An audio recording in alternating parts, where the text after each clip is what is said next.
Hey guys, Aubrey and we are going to be talking about the Fuji X-Pro2 today.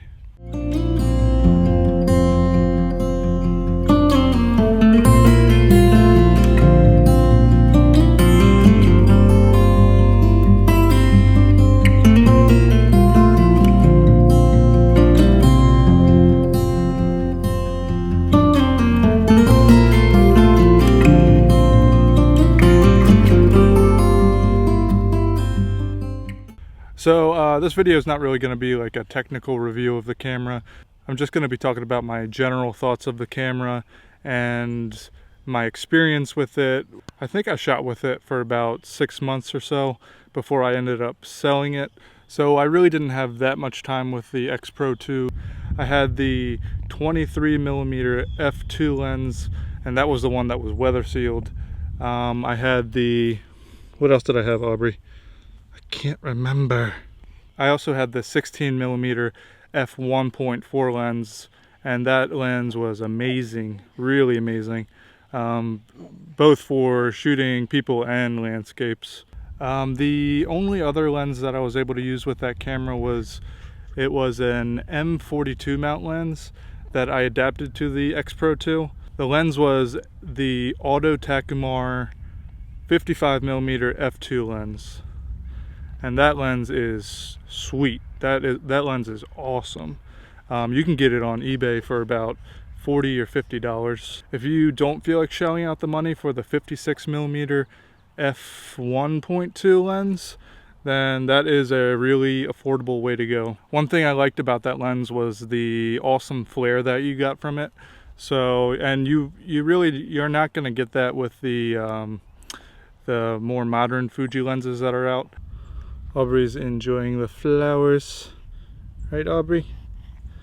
So I would say with my time with the Fuji X-Pro2, I used the 16mm f1.4 lens the most. That lens gave me the best image quality out of all of the lenses that I had. I really enjoyed the 16mm focal length on the crop sensor body, and honestly it was the most fun to shoot with.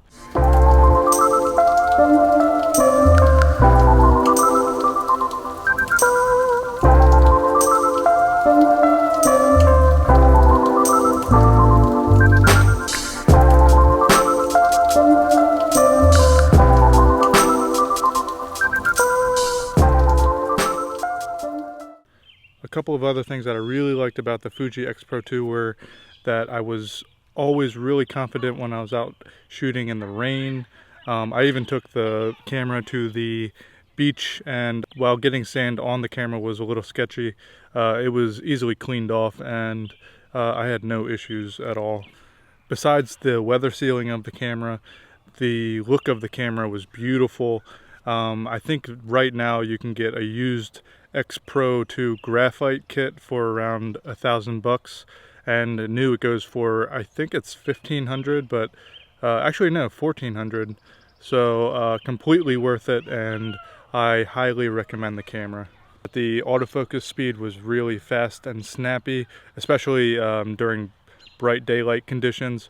When you did go indoors or you had less available ambient light, it did kind of slow down a little bit, and it was a little less confident, but overall great autofocus.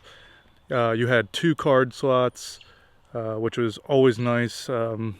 You know, now I'm shooting with the Canon EOS RP, and both of those cameras only have 1 card slot, so it's not the biggest deal in the world, but it is nice having that redundancy. Other things I miss about the X-Pro2, I miss the focus peaking.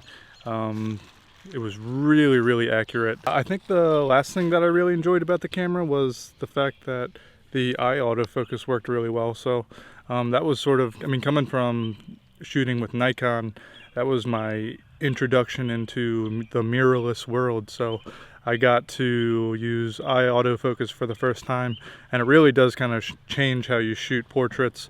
You don't really have to worry about misfocus that much, especially with faster glass.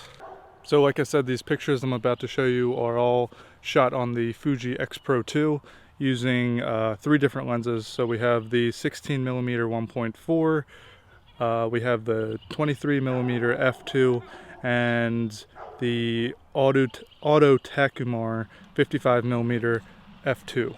Again, if you like my content and enjoy these videos, help me out by subscribing below and hitting the like button, and I will definitely get you more videos.